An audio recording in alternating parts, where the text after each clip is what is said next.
Hi guys, ఈరోజు మనం మా ఫ్రెండ్స్ మీద ప్రాంక్ చేయబోతున్నాం అనమాట. యాక్చువల్గా ఇవి మార్నింగ్ మిగిలిపోయిన ఇడ్లీలు. సో వీటిని మనం ఇప్పుడు ఒక రెసిపీ లాగా చేసి అది ఈరోజు లాస్ట్ సోమవారం కాబట్టి ప్రసాదం చేశానని చెప్పేసి తీసుకెళ్ళి వాళ్ళకి ఇచ్చి వాళ్ళ రియాక్షన్ చూద్దాం అని అనుకుంటున్నాము. So let's go. ఇంకా స్టార్ట్ చేద్దామా?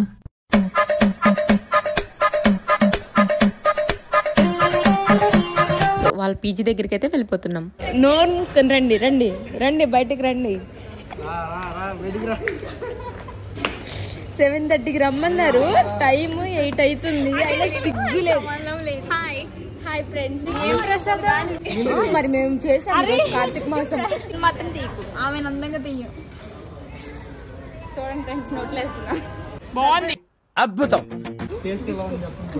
అరే ఇడ్లీ అయితే చేసావా? ఇడ్లీ రవ్వ కొంచెం సాల్ట్ తక్కువైంది. అవునా? ఏమో యూట్యూబ్ లో చూసాను, వచ్చిందనమాట.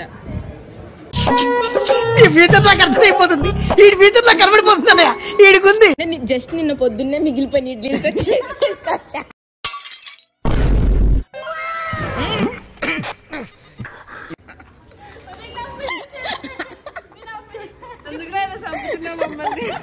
అరే హాస్టల్ ఫుడ్ తిని వస్తున్నాను, నువ్వు ఇంటి దగ్గర నుంచి నానే ఫుడ్ తెస్తావారా?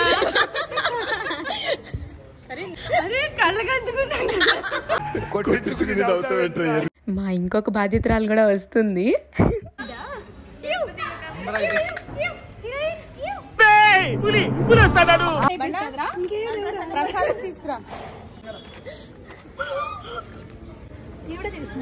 నిజంగా ప్రసాదం అనుకుని చెప్పులు కూడా తీసేసింది ఫ్రెండ్.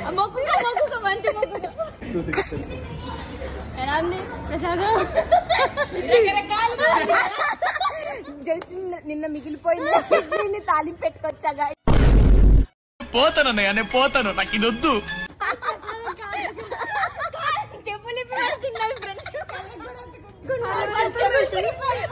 నువ్వు మా వీడియోలు చూసి కొంచెం ఇంప్రూవ్ అవ్వాలి.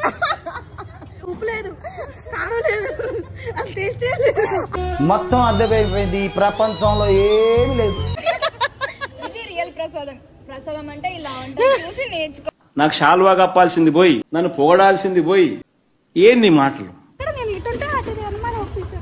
అది తెల్లగా కనిపిస్తుంటే మేము పులిహార అనుకున్నాం. ఏమి జ్ఞానం ఉందో, ఏమి బుద్ధి ఉందో, ఏమి బుర్ర పని చేస్తా ఉందా, పని చేయడం లేదా నాకైతే. నేను ఖండిస్తున్నాను, నాకు ముఖ్యమంత్రి సోమవారమేగా నీ పని నామినేట్ చేస్తున్నాను. నువ్వెవరిని చేస్తున్నావు? నువ్వు ఎలిమినేట్ అవ్వాలని చేసినందుకు నేను నిన్ను చెప్తున్నా. నేను హర్షితాన్ని నామినేట్ చేస్తున్నాను. నువ్వేం చేస్తున్నావు అన్న? పిక్చర్ల గురించి వెంటనే కానీ లైవ్ లో ఇదే చూడటం. పర్ఫెక్ట్ పాయింట్ ఉంది. నా బ్యాండ్ మీద పెట్టిస్తానని తీసుకురాలేదు, అండ్ ఇంత లేట్ గా వచ్చింది. నువ్వెందుకు పెట్టినా? నువ్వెందుకు పెట్టినా? నా సెకండ్ నామినేషన్ సంధ్య. ఇక్కడ ఇంత డిస్కషన్ జరుగుతుంటే రాలేదు. సెకండ్ నామినేషన్ వచ్చేసి శివ. ఇంట్లో అంట్లు తోమట్లేదు.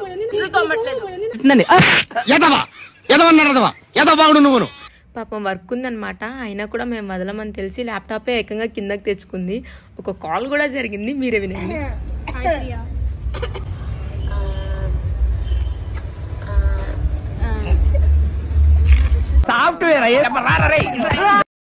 ఇంటికి వచ్చి ఏం వండుకుంటాంలే అని చెప్పేసి ఇంకా అక్కడే తినేసాము. టైం అయితే 11 అయిపోయింది. సో ఇదండి మ్యాటరు. చాలా సక్సెస్ఫుల్గా మేము ప్రాంక్ అయితే కంప్లీట్ చేసాము. వాళ్ళు కూడా నమ్మేశారనమాట. సో మేము వచ్చేసరికి 1:30 అయిపోయింది నైట్. చాలా సోది పెట్టుకుని వచ్చాము. వీడియో నచ్చితే లైక్ చేయండి, సబ్స్క్రైబ్ అసలు మర్చిపో.